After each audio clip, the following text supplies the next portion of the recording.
And we are on.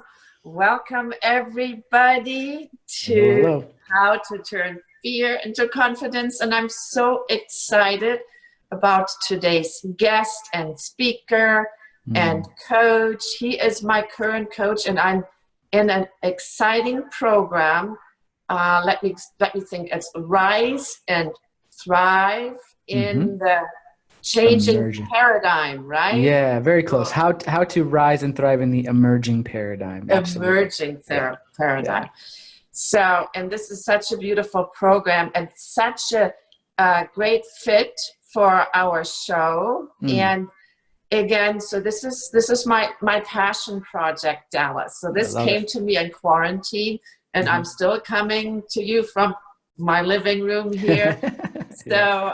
So I thought I'll ask different, experts what their thoughts are on turning this fear into confidence. So obviously Mm, we're talking about an emotion that we are not enjoying, right? sure, And sure, on sure. top of it, now we are in June right now, and this series will air in July.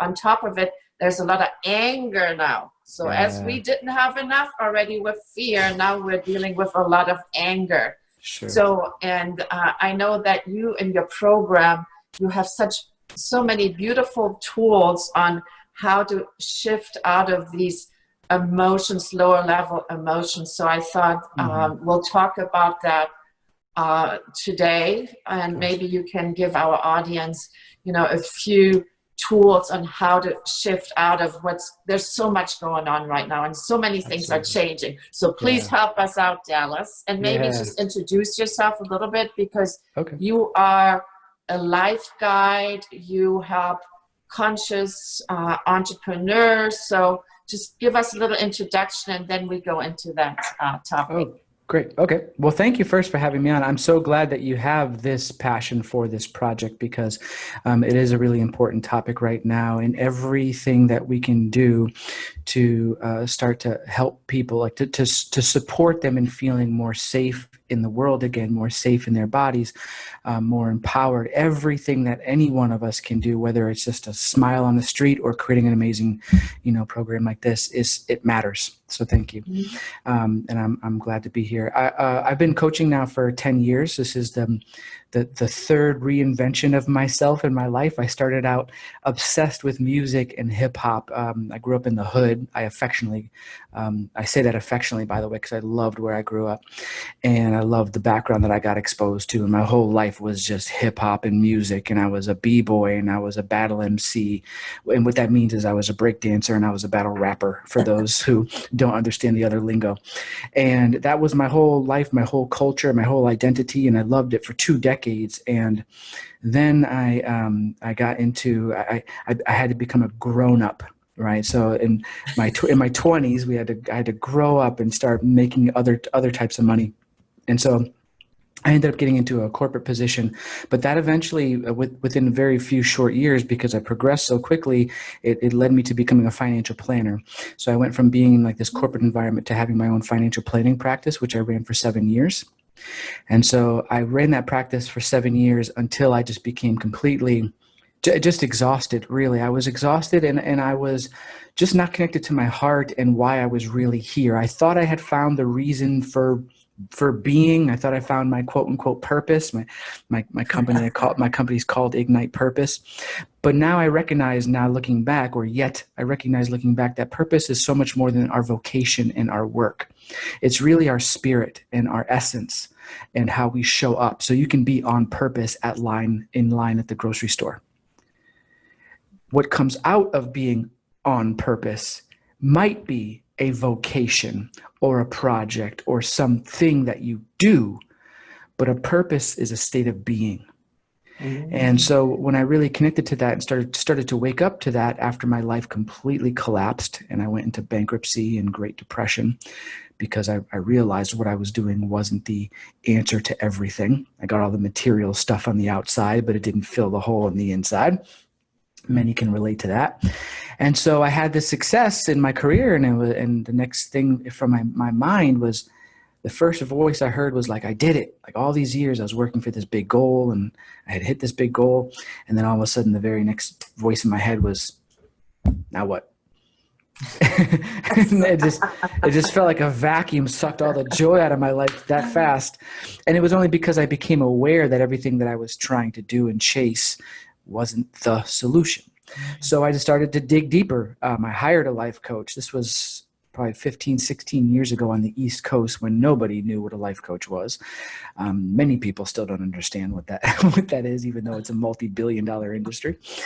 But the point is that through my own reinventions, plural, in my own journey, I recognized that we're not one thing, and there is no one path. And this is going to tie into our discussion around confidence and fear.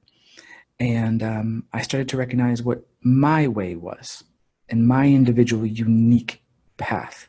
And then I got fired up about helping other people find that, because there's a lot of tools and strategies out there and a lot of people who are saying, here's my method, and then they try to fit everybody into their method. And I have foundational principles that work for business and for life, for men and for women. And those principles are universal. But it's not one strategy or one method, because one size doesn't fit all. So in this journey now, after 10 years of coaching and serving, I work mostly privately one-on-one. That's how I've been really serving the most. It's what brings me the most joy. But then even with my online programs and the events that I've either co-produced or spoke at, I mean, I've reached thousands and thousands of people at this point. And my heart is just in it to continue doing that, more and more. I'm in the process of, finishing writing a book. The program that you're in currently that I'm doing is it's the first time I created something brand new in the last 2 years, because I have a couple of signature programs that I've been doing regularly throughout the years. So I think now is a time for some renewal, some newness. So something new came out of me, something new is coming out of you. Hopefully something new will come out of the listeners listening.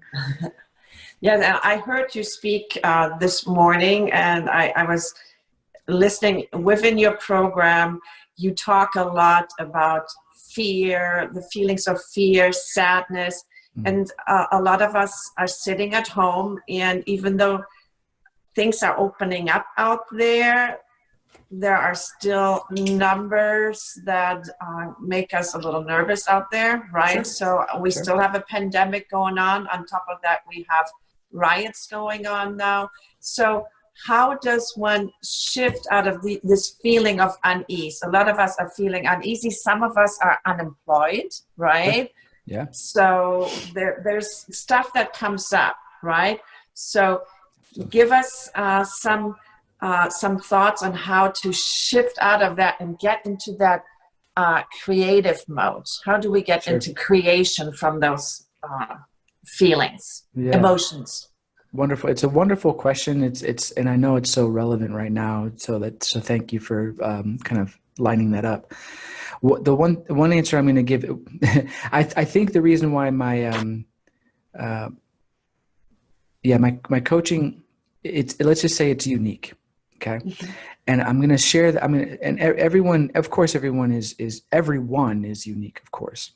What's unique about what I'm going to share right now that might be different than some, and I'm so glad I'm starting to hear more people say what I'm about to share. So it's beginning to, I think, gain some momentum. But the first answer to your question is don't shift. Ooh. Don't. And I'm going to explain that. I'm going to explain two topics that you can take a note on that I'm going to cover, which are vibration or frequency, and I'm going to cover feeling and shadows. Okay. So the first thing is don't shift out of it. There's really two important keys. One, everything happens in a season, and everything happens for a reason. And so we know that cognitively. A lot of people, everything's happening for a reason. And then we start to use our mind to pretend, make up, and assume what those reasons are. And oftentimes we don't get further than the mind. We don't get into our felt sense and really stay with it and question it and explore it. We don't get into our heart experience. We don't even get deeper down into our solar plexus and into our will center, And because we never go into that depth, because there's things that we're trying to shift or avoid too quickly, not that you stay in those spaces forever. That's the fear. That it doesn't feel good. I'm going to stay here forever. I'm scared. I don't want to feel this. And immediately we try to shift. But as I say very often, what happens is we end up putting lipstick on a pig. We end up, it's an old analogy, but we end up like trying to make this icky thing go away before we've actually really understood what it's there to teach us and tell us. And so that thing never actually gets resolved inside of us. And so we have the temporary Band-Aid and fix, and then we just recreate it later on. It is the very definition of why history repeats itself. Because we repeat ourselves over and over. Every day we live the same thoughts, we live the same emotions, we live the same patterns, we live the same experiences. We don't feel good, we hurry up and we run, we feel good for a moment, then we move on. We don't feel good in a relationship, we leave the relationship, or we have a fight. We ignore it for a little while. We say, all right, never mind, I forgive you, it's okay. And then we go away from the relationship for a little while until we feel like we can, have sex and make up. But it's so rare in any of these circumstances, whether it's a global issue or an individual issue, that we actually deal with what's going on literally on a root basis, to the root level. And because we never actually transmute and shift it on a root level, because we're so much in a hurry to shift it too quickly, it repeats. And because it repeats in our own individual lives are only they're only a fractal. They're only one drop in the ocean of our global experience. So if everybody individually is having these reoccurring patterns in their life, what do you think the global experience is going to be? See, a lot of us are told, though, or taught to shift, right? Yeah. And I love shifting out of fear or sadness, and I like to get out of there fast. So as I'm listening to you, and I'm thinking, how long do I have? How long should I linger? Because I hear you. Like, stay there and feel it. So I hear that too. Feel that emotion. But how long should I feel that? Sure. Would be something that's coming up. Of course. It's a great question, because that's going to be on a lot of people's minds, and I understand the question. And there's no one response, again, because we're all unique individuals. As you start to practice, so for one thing, it's not just feeling the emotion. When you get better at this, you'll be able to go to the depth of an experience that much more quickly. All right. So if those are listening, you want to start writing some bullets or a step one type of thing for yourself. Yes. Step one is to feel it. It is to recognize there is a level of unease in you. I've learned to do this even if I stub my toe. I question, what side of the body is it on? The right side or the left side? Because the left side represents the feminine, the right side represents the masculine. What foot? So if it was on the right foot, what toe was it? Why that toe? Why this moment? What has been my dominant thought and feeling lately that caused me to not be present and stub that toe? Because something's saying, hey, we need your attention. And if I can start to get to that micro level from the toe stubbing, then we don't need buildings burning down. If we don't pay attention to the micro attunements, it becomes a macro issue, because the universe will send a feather, then it'll send a brick, then it'll send a Mack truck. So the answer is however long is necessary. That's the honest to God answer. That's step one, feel it. But step two is explore it. What we end up doing is we end up staying on the surface of the concept. Let's just say that I'm getting a divorce. Let's use divorce as an example. I've supported a lot of people going through difficult divorces, and so let's say it's a divorce. My husband didn't understand me. He didn't listen, and now it led to such a lack of communication, that I never felt heard or seen. And he was a jerk. And now we're getting a divorce. He didn't treat me fairly. He abused me, maybe emotionally or verbally or even physically, right?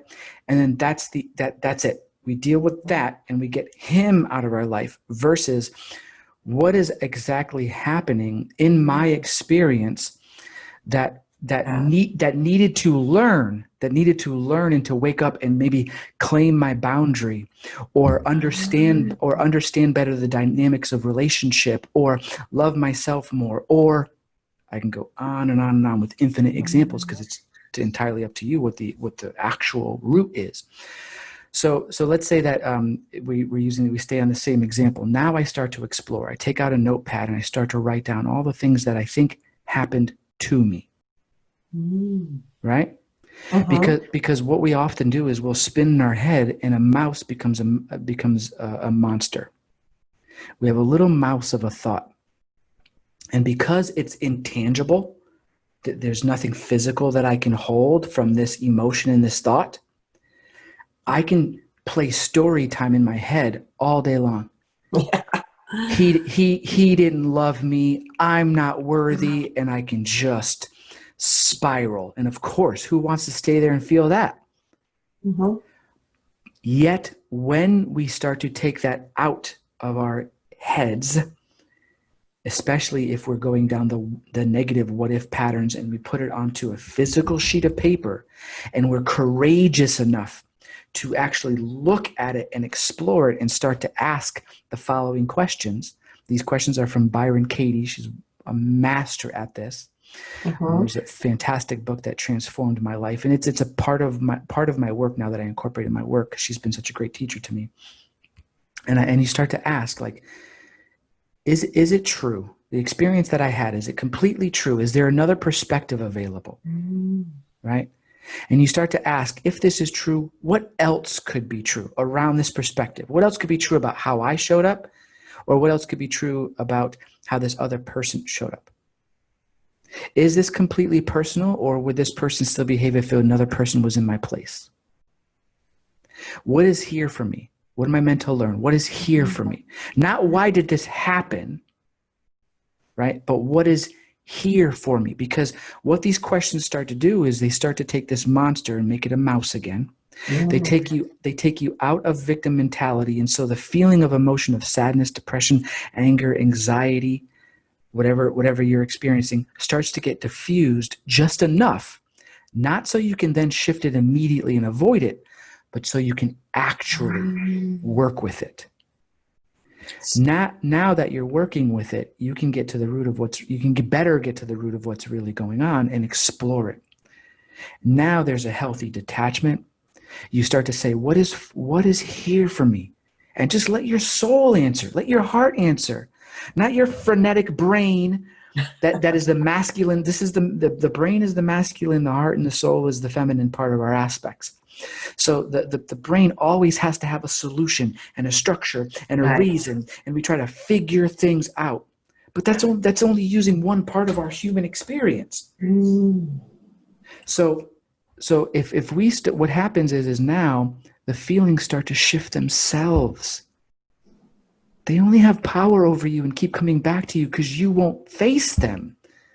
The most powerful thing of shadow work, which has been happening, like shadow work is a term that's been, Debbie Ford made it very popular, but it's been around for decades now. And it's about willing to look at those darker aspects of us so that they immediately become transmuted and they're disempowered, and we don't have to react from those places anymore. They shift themselves. Our emotions shift themselves. We don't have to fake it and force it and come up with all these tools and methodologies. We only have to do that when we're not willing to be with the thing, to let it naturally, and then like a season and a reason. When we're willing to look at the thing and be with it and explore it, then all of a sudden we're like, "Oh, I don't feel that depression and anxiety so much." Now, of course, there are clinical issues. There is a such thing as a clinical or chronic. We're not talking about severe where you're a danger to others or yourself. Right? That's not what we're talking about. Yeah. We're talking about 99.8% of the rest of the population. Most of us here, I've had clients who were on, I'll give you one example to really bring this home. I had a client who for 5 years was working with a therapist, okay? And also was on 3 different medications, a set of medications for both severe anxiety and depression.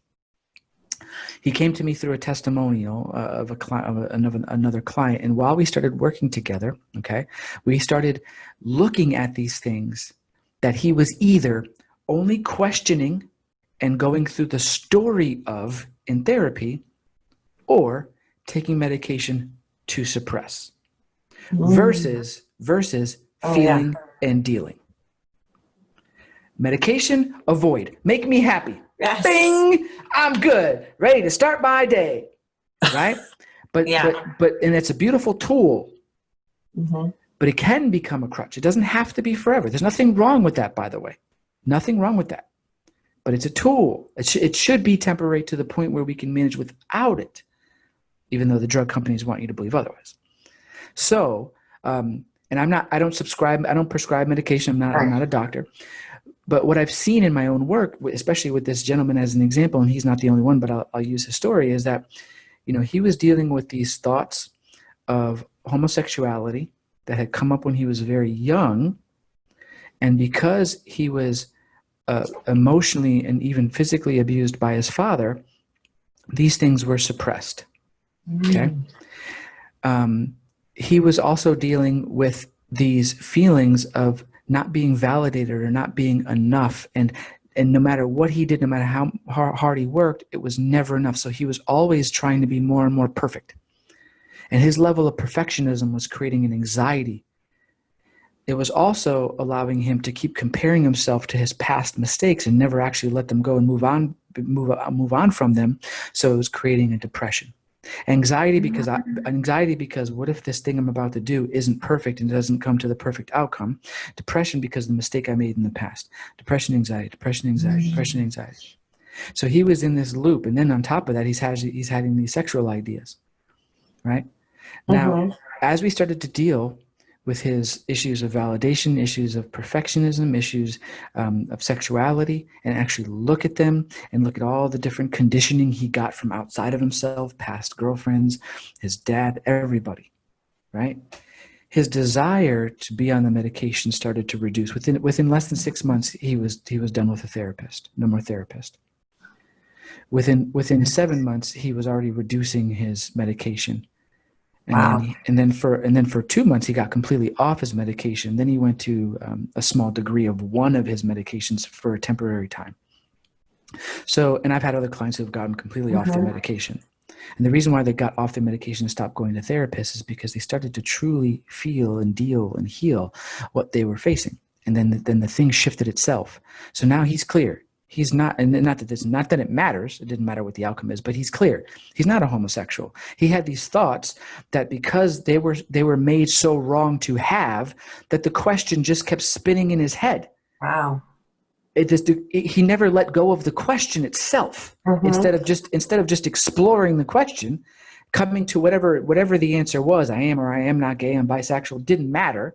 For him, it was, I'm not a homosexual, I'm straight, but it didn't matter. Instead of just coming to an answer, he just kept spinning with the question or suppressing the question because of medication. And he just kept making it wrong. I'm bad, I'm perverted, I'm bad. He started to forgive himself for his past. He started to let go of his anxiety of the future because he wasn't worried about getting it perfect. He started to love himself exactly as he was. His emotions then shifted themselves. So it's important to be in the present moment, right? So I hear you say, so that's the story. That's what comes up for me in the story. Just be in the present moment. Don't worry about the past. Don't worry about the future. Don't create all those stories. And then what else I heard you say, there's a danger in suppressing emotions. Face your emotions, feel them. And here's the most important thing I heard. Ask yourself a question. What are the lessons in this? What am I supposed to learn? And I think just by examining the lessons and the opportunities that come with those lessons, that will automatically shift me into creation mode, it almost sounds like, right? Yeah, and it may happen in its own time. I've gone through these periods where it's months, and we're so afraid to not feel good for months. But then because we're so afraid to not feel good in that moment or for that period of time, we end up not feeling good for years. It becomes the norm. You can have the most epic, joyful life, and actual depression or anxiety or frustration or anger, whatever your dominant experience is, a lack of abundance and scarcity, all of that can be permanently eliminated. If you were to, for example, feel it and actually explore it and be with it for 3 months. It could be gone forever instead of a pattern you experience every 5 years of your life till you die. And to be even more clear, when we take something that's intangible out of our brain and we start to investigate it and look at it, you can speak to the emotion, write the emotion down. I feel sad. Okay. Sad is this big, broad, general concept. We have millions of words in our vocabulary, at least hundreds of thousands. Use a different word. You're a complex, beautiful being. You feel sad. Is it sad, or is it guilt? Or is it shame? Or is it regret? Or is it hesitation? Or is it, get more clear about it? Write the word down. Speak to the word. Why do I feel this way? And even the language is really important. Not even looking at, like you mentioned the word, like to then look at it, or what I'm supposed to learn here. But there is no supposed to. And it's not about learning. It's just about asking, what's available? When that terminology is, write this down. What is here for me? No other words. What is here for me? In this situation, in this circumstance, in this moment, in my debt, in me getting laid off, in this virus, in this relationship, in my health, what is here for me? Because that keeps it open to people that may come into your life. It keeps it open to a particular life destiny that maybe you came into this earth school to learn. It keeps it open to a relationship. It keeps open to maybe a new job potential or a business idea. The openness allows for possibility. Not what's the lesson, or why did this happen to me? All of those start to shrink the magnitude of possibility that's available. So now when we start to do all these things, the next thing that I want to point out, and I mentioned this be the last point, is the frequency, right? Everything is frequency. Everything. Your thought is a frequency. It is a vibration you are sending out into the world. But that thought is then magnified by the emotion you partner with it, right? If I have a thought that I'm sad, right? But I'm actually feeling fine, and I'm running around the house and I'm jumping up and down. I feel good in my body. I'm maybe even laughing. But the thought is I feel sad. Although that might put a little kink in the hose, or it might, let's just say, like cloud the radio station frequency for a second, put a little static in there. It's not going to actually, I could sit there all day and say, I'm sad, I'm sad, I'm sad, I'm sad, I'm sad. And that's only going to have a very limited impact on me versus like, I am so sad and depressed. And I'm giving you two extremes just to see. Yes.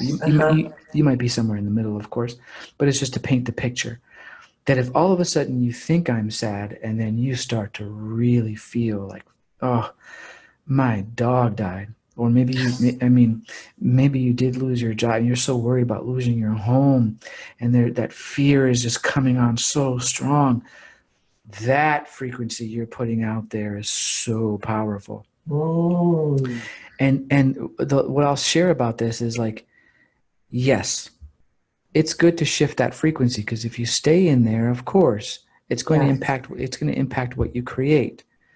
But keep in mind, if you don't at least take some time to feel it and be with it, investigate it, even if you don't have all day or 3 months, take a half an hour.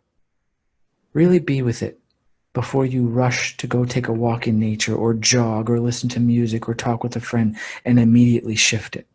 At least take 5 to 10 minutes, explore it, really feel it to the point where it puts you into the fetal position. Then be willing to shift it. At least do that one step. It will become a really healthy practice if these things are not unconsciously. It's not the conscious mind that's running things. It's not just about trying to say an affirmation and move these things and go for a run. We give too much credit to the conscious mind. It is the unconscious mind, it is the subconscious mind that runs the show. So even if on the conscious level, you're like, no, I'm great, everything's great. But if you've been suppressing things for years that you've never truly faced or dealt with, then that is the actual signal you're putting out. And you don't even know it. I love that. So, but what really resonated with me was you saying, instead of what is the lesson learned, what is here for me, right? And what is here for me is so much more expansive, right? Sure. Because obviously we are talking about pivoting here too, right? Help me pivot. And if I go into what is here for me, that will help me pivot because I'm looking at much more. So I'm stepping out of my little boxes, right? Yep. And I'm like open to the world. So that's beautiful.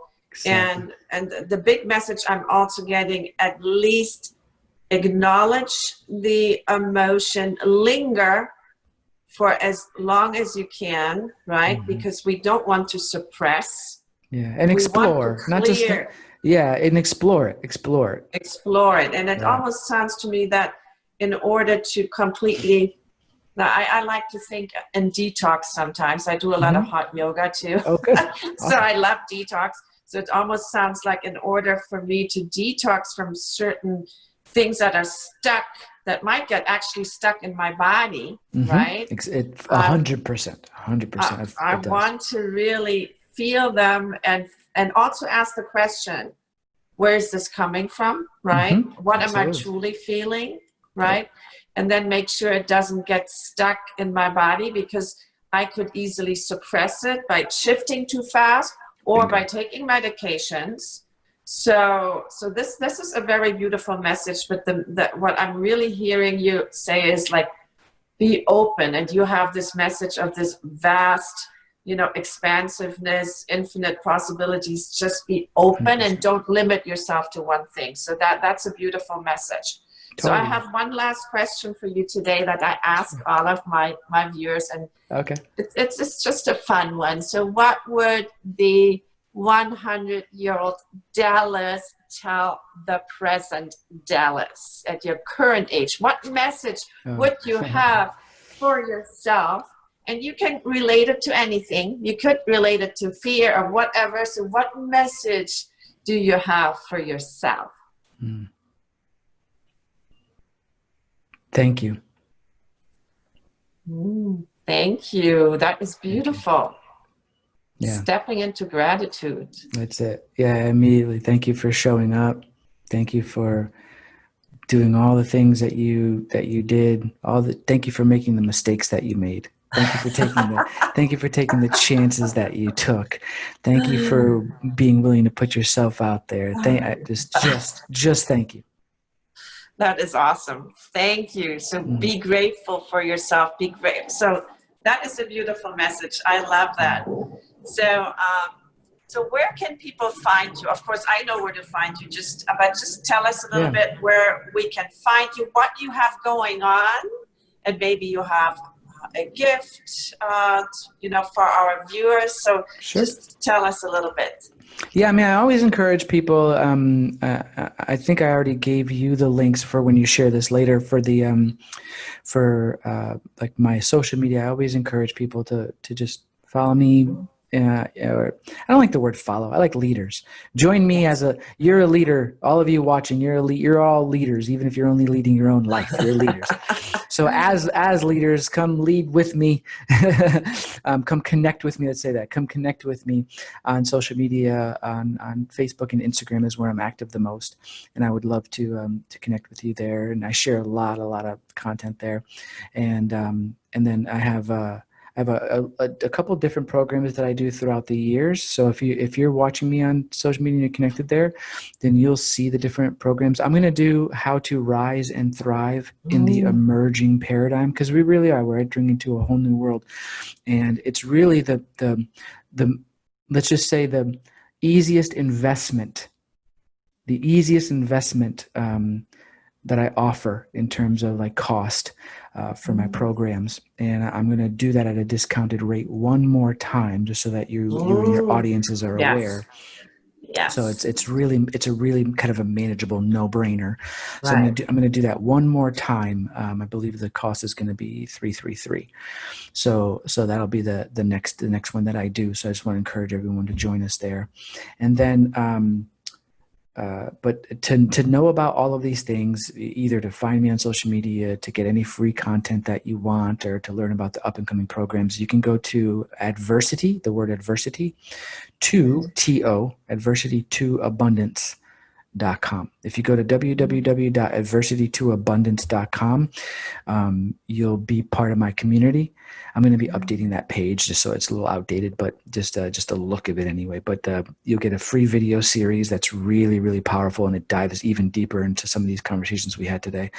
And then you'll be up to date and able to connect with me directly. Perfect. So yeah, I know I'm in your program right now, and you have so many goodies.